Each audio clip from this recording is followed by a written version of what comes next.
Boom! Hi. Good morning. You can probably hear it in my voice that might be a little under the weather. And that would be true. Um so I've been out of work for not out of work like unemployed, but I've been home not coming to work for it was 9 days. Uh Today I'm recording this, it's Thursday. Um and Monday was my first day back. So it wasn't last Thursday, but the Thursday before that, I came into work, I ran one load, and I had a real bad cough and sore throat, stuff like that. And I was like, oh shit, I need to just go home in case it's anything worse. And so luckily, like, I wasn't feeling too bad, so I was like, okay. I went home early on that Thursday, and then Friday, Saturday, and Sunday I was pretty much homesick from whatever the hell I had. I had a fever, and then that broke, and then finally, I wasn't getting any better taking over-the-counter medicine. Um, it didn't help a whole lot. It helped my fever, like my fever went away, but I still felt like crap, coughing, and every time I coughed, my chest felt like it was on fire. So finally, I went to urgent care, and they wouldn't fucking help at all. They wouldn't do anything other than test me for COVID. So they wouldn't give me any type of medicine or anything until those test results came back. Well, that was what? That was last Monday. And then Tuesday I found out, okay, Tuesday afternoon my results came back. I was negative for COVID, negative for strep and flu as well.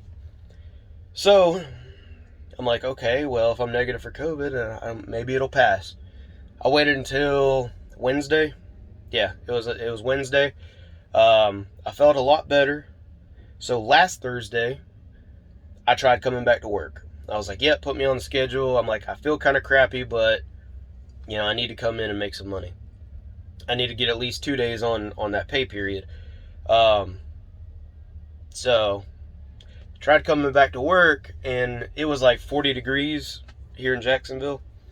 And staying in the house all the time, yeah, I felt fine. But as soon as I got to work and working in this cooler weather, I went downhill fast. I started coughing real bad. My sore throat was even worse, so I ended up telling my dispatcher, I'm like, hey, I'm sorry. She wasn't too happy. But I'm like, I'm sorry. I got to go somewhere. So I ended up going to the ER. Anyway, because I'm like, I don't know what the hell I got. I just feel like crap. So anyway, took some x-rays and all that stuff, which, fun fact, I haven't been billed for it yet, but I'm uninsured. I don't have health insurance. So, can't wait to see what those bills are going to be. But anyway, but yeah, went to the ER, found out I had bronchitis. So all this time I had bronchitis.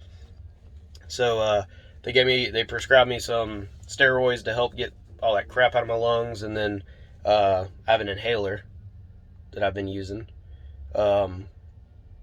So yeah, that's what's been going on with me, and that's why the title of this video is going to be, getting sick as an owner-operator, because I've got 9 days. I have a full week. I have a full week that I won't be getting a settlement for. And the purpose of this video, and if you've watched this far and all my rambling, is to make sure that if you're an owner-operator and you don't have health insurance, or, hell, it doesn't even matter if you got health insurance, make sure you got money in your bank account to cover everything. Because even though I've been out of work, luckily, I have enough money in my bank account, in my business account, to have operating capital for my business.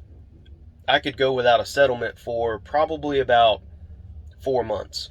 I could go 4 months or so without a settlement. That's paying for fuel, truck payment, everything. And I'll be out of money. But I got the money in there. But yeah, it's the purpose of this video and all my rambling is that if you get sick as an owner-operator, make sure you got money in the bank, because there was no way I was coming back to work. Like whenever I was sick, there wasn't any way as far as being able to focus on the road and all that stuff. Hell no. And I'm still getting over it. Like I still have a sore throat and well, not really, but a little bit. You can hear it in my voice. But anyway, yeah. Don't be stupid with your health. Just go. Like I should have just went to the ER immediately after my COVID test came back negative. Just go to the ER and be like, hey, something's up, something's wrong. But that's the point of this video is make sure you got money in your bank account. You know, that's why. Oh, it's good coffee. That's why a lot of people when they tell you or try to give you advice whenever you want to become an owner operator, you know, they might say have like 20 or 30 grand in the bank of operating capital, you know, at any given moment, because you never know what's going to happen. I could have a breakdown. You know, you got to be able to cover that breakdown. You know, you don't want to be a blowout operator where, you know, one road call is going to put you out of business, because that's no way to operate, man. But anyway, I'm going to get to work. I got some stuff to do today. I just want to make a video real quick, post this up. Make sure you got money. If you're an owner operator, make sure you got money in your bank account to cover shit like this. Because if you can't come to work, you ain't making no money. And your business ain't making no money unless you got people working for you. But I'm not hiring yet. But anyway, y'all take it easy. Be safe.